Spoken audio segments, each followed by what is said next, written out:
Hello guys, स्वागत है आप लोगों का हमारे इस नए यूट्यूब चैनल पर।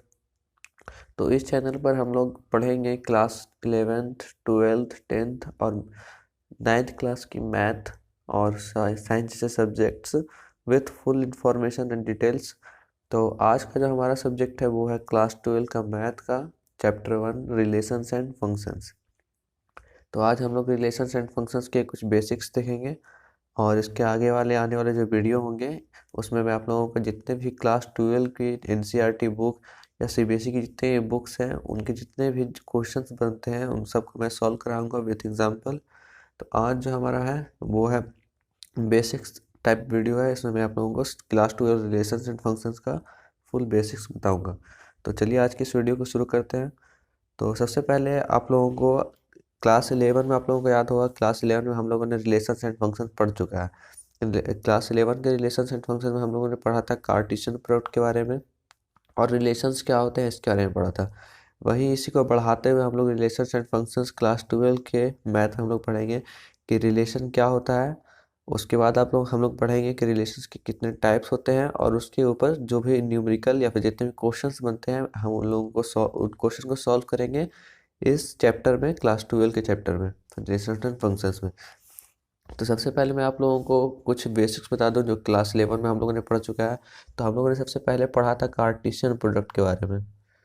कार्टेशियन प्रोडक्ट के बारे में हम लोगों को पढ़ा था क्लास 11 में। तो क्या होता है कार्टेशियन प्रोडक्ट? तो Cartesian product of sets is the product of two sets. Cartesian product जो होता है किसी सेट का वो प्रोडक्ट होता है दो सेट्स का। जैसे एग्जांपल लेते हैं, एक सेट है हमारे पास कोई एक सेट है ए एंड कोई अनदर सेट है बी। ओके, कोई अनदर सेट है बी। सपोज कि जिसके अंदर के एलिमेंट्स है ए बी सी। इसके अंदर के एलिमेंट्स है 1 2 3। ये ए के अंदर के एलिमेंट्स है, ये बी के अंदर के एलिमेंट्स है 1 2 3। अब इनका कार्टेशियन प्रोडक्ट का फॉर्मूला क्या होता है? कार्टेशियन प्रोडक्ट का फॉर्मूला होता है Cartesian product of two sets the product of two sets. तो कार्टेशियन प्रोडक्ट ऑफ सेट्स मतलब किसी भी सेट्स का कार्टेशियन प्रोडक्ट के उन दोनों सेट्स यानी दो सेट्स के जो एलिमेंट्स होते हैं या उनके जो एलिमेंट होते हैं उनका प्रोडक्ट होता है।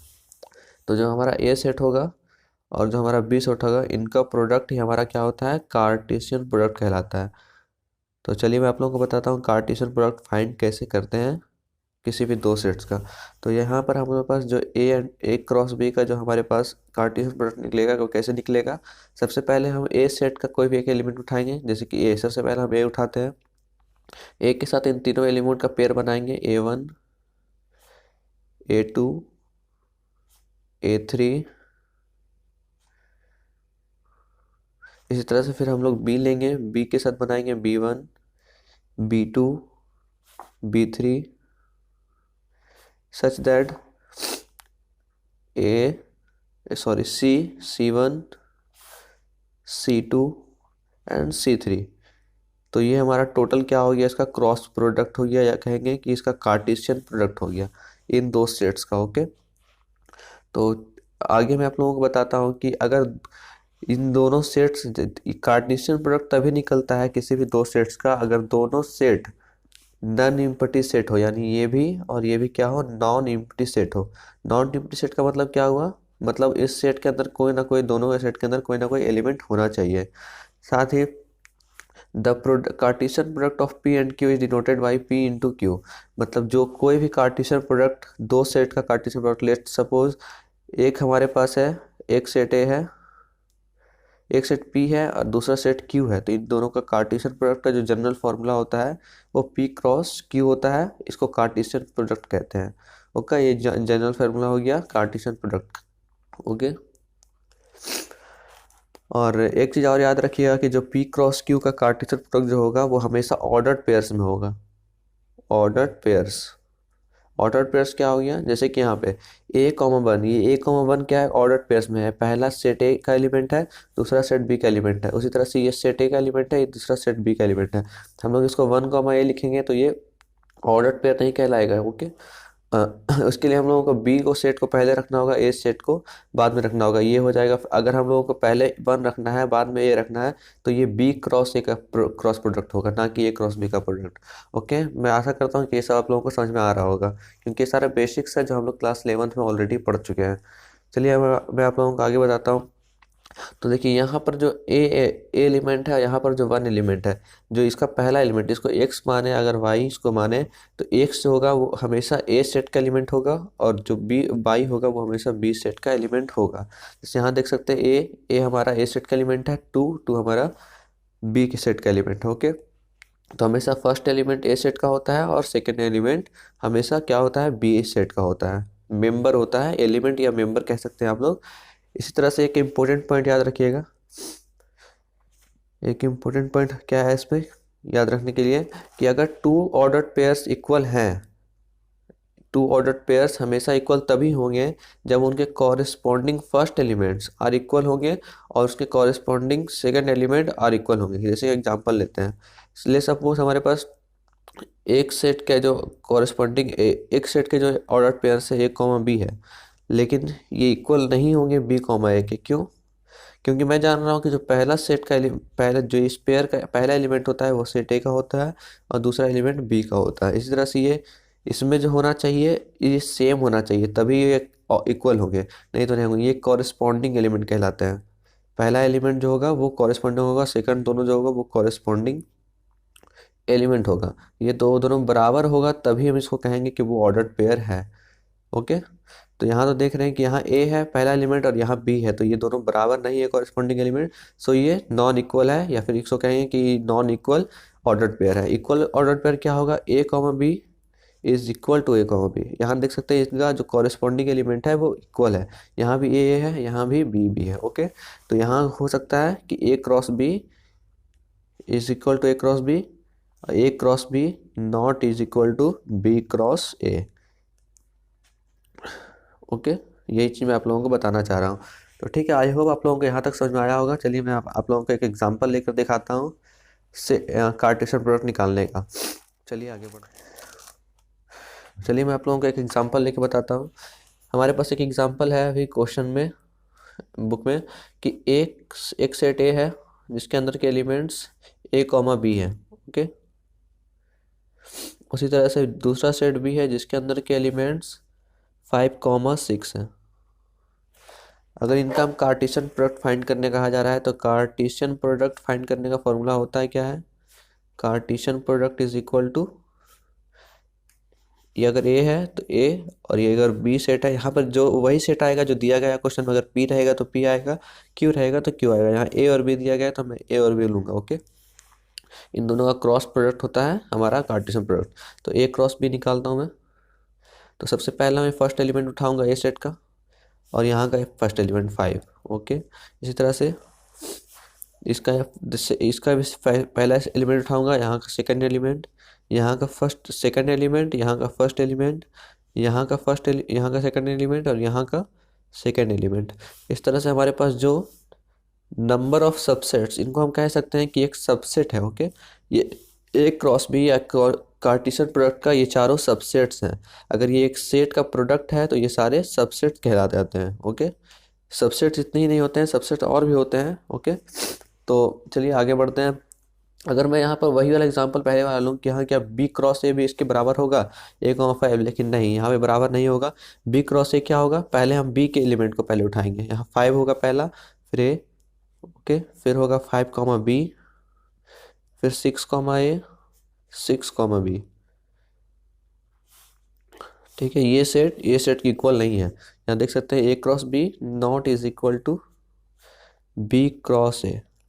ओके, एक तरह से एक और पॉइंट यहाँ पे आप लोग लर्न कर सकते हैं कि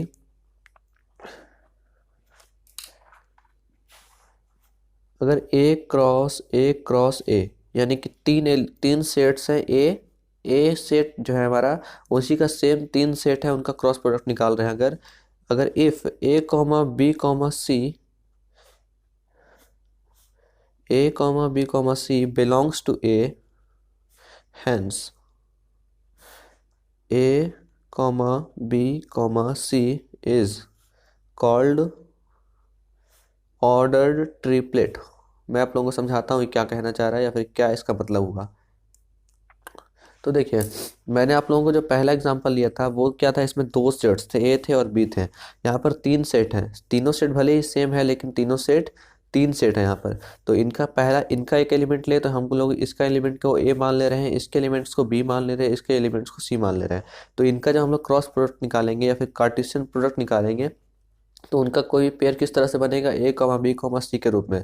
तो इनका जो ये ए कॉमा बी कॉमा सी जिसमें तीन, एक सबसेट के अंदर अगर एक ऑर्डर पेयर के अंदर तीन एलिमेंट है तो उसको हम लोग ऑर्डर ट्रिपलेट कहेंगे। जैसे यहाँ पर हम लोग इसको क्या कह रहे थे, ऑर्डर पेयर, क्योंकि यहाँ पर किसी भी सबसेट के अंदर दो एलिमेंट थे। ओके, तो आई होप आप लोगों को ये कंसेप्ट भी समझ में आ चुका होगा। तो अब हम लोग बात करते हैं नंबर ऑफ इन। देखिए, एक चीज़ और रहेगी हमारा बाकी, कि अगर ए क्रॉस इनफाइनाइट सेट है, ए क्रॉस इनफाइनाइट सेट्स, तब क्या होगा। तो ए क्रॉस इनफाइनाइट सेट जो हमारा बराबर किसके हो जाएगा, इनफाइनाइट सेट के। क्योंकि किसी भी सेट को अगर इनफाइनाइट से हम लोग मल्टीप्लाई कर रहे हैं तो वो इनफाइनाइट ही होगा। इनफाइनाइट मतलब अनंत, बहुत सारे। तो उसको हम एक छोटे से सिर्फ एक सेट के साथ अगर मल्टीप्लाई कर रहे हैं तो वो अंत में आंसर जो इसका आएगा वो इनफाइनाइट ही आएगा। अगर ए नॉन एम्प्टी सेट है, अगर ए नॉन एम्प्टी सेट है मतलब ये खाली नहीं होना चाहिए, नल नहीं होना चाहिए। Okay, non empty set. इस तरह से एक और है कि अगर ए क्रॉस नॉन सेट है, मतलब जिसके अंदर खाली सेट है, नॉन एम्प्टी सेट है, अगर नल सेट, तो उसको जब मल्टीप्लाई करेंगे तो वो जो आंसर आएगा वो नल। इसको इस तरह से हम लोग समझ सकते हैं कि जीरो है तो जीरो को किसी मल्टीप्लाई करेंगे तो वो जीरो ही आता है। इस तरह से जो ये नल है मतलब जीरो है इसके अंदर, तो जीरो को मल्टीप्लाई करेंगे किसी भी चीज़ से तो वो जीरो ही आएगा। तो जो इसका आंसर आएगा वो भी एक नल सेट ही आएगा। ओके, तो ये हमारे कुछ इंपॉर्टेंट कॉन्सेप्ट हो गए। अब बात करते हैं हम लोग नंबर ऑफ एलिमेंट्स की। ये सारी चीज़ें जो आप लोग क्लास 11 में पढ़ चुके ऑलरेडी, लेकिन फिर भी मैं आप लोगों के रिवीजन के लिए आप लोगों को मैं बता दे रहा हूँ। तो नंबर ऑफ एलिमेंट्स क्या होते हैं, number of elements in cross product या फिर कहें Cartesian product. Number of elements क्या होता है। देखिए, यहाँ पर नंबर ऑफ एलिमेंट्स की हम लोग जो बात कर रहे हैं वो होगा कार्टेशियन प्रोडक्ट है। जैसे कि ए क्रॉस बी हम लोग कार्टेशियन प्रोडक्ट लिए, तो इसमें जो नंबर ऑफ एलिमेंट्स होंगे इसका क्या होगा। तो नंबर ऑफ एलिमेंट्स यहाँ पर लिख देते हुए, number of elements in A into B या क्रॉस प्रोडक्ट, कार्टेशियन प्रोडक्ट। तो इसका जो फॉर्मूला होता है वो है number of elements in A multiply number of elements in B. Okay, मतलब एक सेट ए के अंदर दूसरे सेट बी के अंदर जितने भी एलिमेंट है उन दोनों का मल्टीप्लाई करने के बाद हमारा number of elements in A cross B आता है। चलिए एक एग्जांपल लेता हूँ। एग्जांपल लेने से क्या होता है गाइस कि बहुत अच्छे से समझ में आ जाता है कॉन्सेप्ट क्या है। जैसे कि यहाँ पर ए कॉमा बी जनरल इक्वेशन से इतना साफ समझ में नहीं आता है, तो चलिए मैं एक सेट ले लेता हूँ ए, जिसके अंदर के एलिमेंट्स है ए कॉमा बी। इसी तरह से एक सेट ले लेता हूँ बी, जिसके अंदर के एलिमेंट्स है बी सॉरी 2,3। ओके, अब इसका सबसे पहले देखिए, यहाँ तो हम लोग डायरेक्ट फॉर्मूला जान रहे हैं कि ए क्रॉस बी का नंबर ऑफ एलिमेंट्स का बराबर होता है number of elements in A into number of elements into B. तो इसके अंदर के दो एलिमेंट दिख रहे हैं हम लोगों को और इसके अंदर भी दो एलिमेंट दिख रहे हैं, तो इसका फॉर्मूला डायरेक्ट तो 2 × 2 क्या हो जाएगा हमारा, 4 हो जाएगा। यानी ए क्रॉस बी के जो नंबर ऑफ एलिमेंट्स है वो 4 होंगे।